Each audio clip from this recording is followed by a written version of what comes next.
ಎಲ್ರಿಗೂ ನಮಸ್ಕಾರ. Welcome to ಸಮೃದ್ಧಿ ಅಡುಗೆ ಮನೆ ಚಾನಲ್. ಇವತ್ತು ಅನ್ನ ಮೊಸಪ್ ಸಾಂಬಾರ್ ಜೊತೆಗೆ ನೆಂಚ್ಕೊಳ್ಳೋಕೆ ಏನಾದರೂ ಬೇಕು ಅಂತ ಹೇಳಿ ಬೆಂಡೆಕಾಯಿ ಮಸಾಲಾ ಫ್ರೈನ ಮಾಡ್ಕೊಂಡಿದ್ದೀವಿ. ತುಂಬಾನೇ ಚೆನ್ನಾಗಿದೆ. ಹಾಗಾಗಿ ಈ ವಿಡಿಯೋನ ನಿಮಗೂ ಕೂಡ ಶೇರ್ ಮಾಡ್ತಾ ಇದ್ದೀನಿ. ಒಂದೇ ತರ ಬೆಂಡೆಕಾಯಿ ಫ್ರೈ ತಿಂದು ಬೋರ್ ಆಗಿದ್ರೆ ಈ ತರ ಬೆಂಡೆಕಾಯಿ ಮಸಾಲಾ ಫ್ರೈನ ಮಾಡ್ಕೊಳ್ಳಿ. ತುಂಬಾ ಟೇಸ್ಟ್ ಕೂಡ ಇದೆ. ಹಾಗೆ ನೆಂಚ್ಕೊಳ್ಳೋಕಂತೂ ತುಂಬಾನೇ ಚೆನ್ನಾಗಿರುತ್ತೆ ಅಂತಾನೆ ಹೇಳ್ಬೋದು. ಇವಾಗ ವಿಡಿಯೋನ ಸ್ಟಾರ್ಟ್ ಮಾಡೋಣ. ಅದಕ್ಕಿಂತ ಮುಂಚೆ ನಮ್ಮ ಚಾನಲ್‌ನ ಇನ್ನು ಯಾರೆಲ್ಲ ಸಬ್ಸ್ಕ್ರೈಬ್ ಮಾಡ್ಕೊಂಡಿಲ್ಲ ಪ್ಲೀಸ್ ಸಬ್ಸ್ಕ್ರೈಬ್ ಮಾಡ್ಕೊಳ್ಳಿ. ನಾನಿಲ್ಲಿ ಬೆಂಡೆಕಾಯಿನ ಫಸ್ಟ್ ತೊಳ್ಕೊಂಡು ನಂತರ ಒಂದು ಕಾಟನ್ ಬಟ್ಟೆಲಿ ಬೆಂಡೆಕಾಯಿನೆಲ್ಲ ಕ್ಲೀನಾಗಿ ಒರೆಸ್ಕೊಂಡು ನಂತರ ಬೆಂಡೆಕಾಯಿನ ಕಟ್ ಮಾಡ್ಕೊಳ್ತಾ ಇದ್ದೀನಿ. ಇವಾಗ ಫುಲ್ಲು ಬೆಂಡೆಕಾಯಿನ ಕಟ್ ಮಾಡ್ಕೊಳ್ಳೋಣ.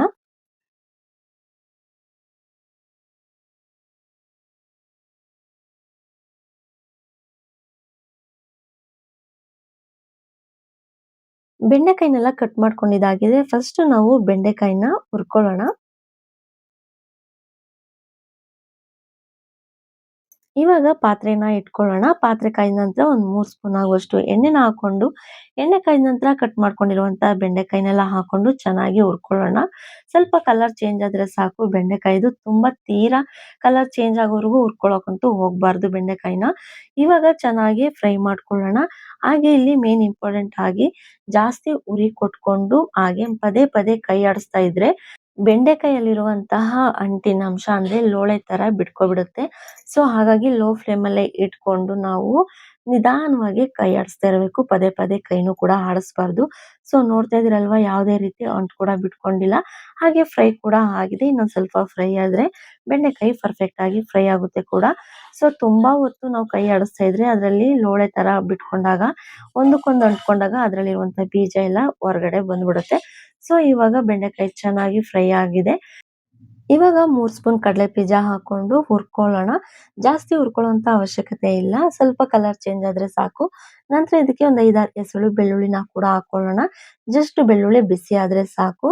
ನಂತರ ಮಿಕ್ಸಿ ಜಾರ್‌ಗೆ ಹಾಕೊಂಡು ನಂತರ ತಣ್ಣಗಾದ್ಮೇಲೆ ಪುಡಿ ಮಾಡ್ಕೊಳ್ಳೋಣ.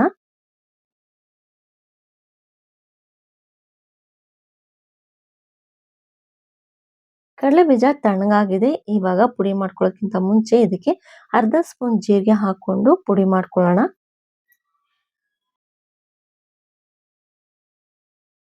ಕಡಲೆ ಬೀಜನ ಸ್ವಲ್ಪ ತರ್ತರಿಯಾಗಿನೇ ನೀವು ಪುಡಿ ಮಾಡ್ಕೊಳ್ಳಿ.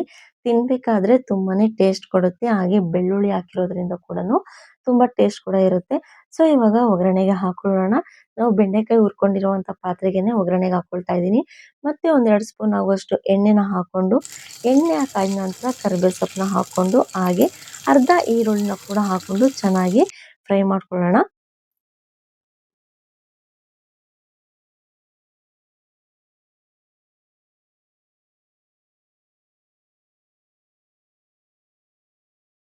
ಈರುಳ್ಳಿ ಎಲ್ಲ ಚೆನ್ನಾಗಿ ಫ್ರೈ ಆದ್ಮೇಲೆ ಬೆಂಡೆಕಾಯಿನ ಕೂಡ ಹಾಕೊಂಡು ಚೆನ್ನಾಗಿ ಫಸ್ಟ್ ನಾವು ಮಿಕ್ಸ್ ಮಾಡ್ಕೋಬೇಕಾಗತ್ತೆ.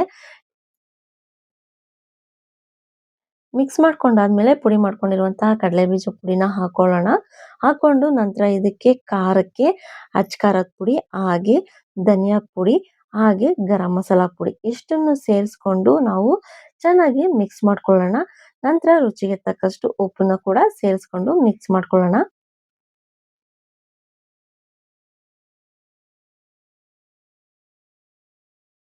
ಮಿಕ್ಸ್ ಮಾಡ್ಕೊಂಡಾದ್ಮೇಲೆ ಎಷ್ಟು ಚೆನ್ನಾಗಿ ಕಾಣಿಸ್ತಿದೆ ಅಲ್ವಾ ಬೆಂಡೆಕಾಯಿ ಮಸಾಲಾ ಫ್ರೈ ತುಂಬಾನೇ ಚೆನ್ನಾಗಿದೆ. ಟೇಸ್ಟ್ ಕೂಡ ಅಷ್ಟೇ ಚೆನ್ನಾಗಿ ಬಂದಿದೆ. ನೀವು ಒಂದ್ಸಲ ಟ್ರೈ ಮಾಡಿ. ನೆಂಚ್ಕೊಳಕ್ಕಿಲ್ಲ ಅಂದ್ರೂ ನೀವು ಹಾಗೆ ಕೂಡ ತಿನ್ಬೋದು. ತುಂಬಾನೇ ರುಚಿಯಾಗಿದೆ. ಸೊ ಈ ರೆಸಿಪಿ ನಿಮ್ಗೆ ಇಷ್ಟ ಆಗಿದೆ ಅಂತ ಅನ್ಕೊಳ್ತಾ ಇದ್ದೀನಿ. ಇಷ್ಟ ಆಗಿದ್ರೆ ನಿಮ್ಗೆ ಇವಾಗ ಆಲ್ರೆಡಿ ಗೊತ್ತಿರುತ್ತೆ ಏನ್ ಮಾಡ್ಬೇಕು ಅಂತ ಹೇಳಿ.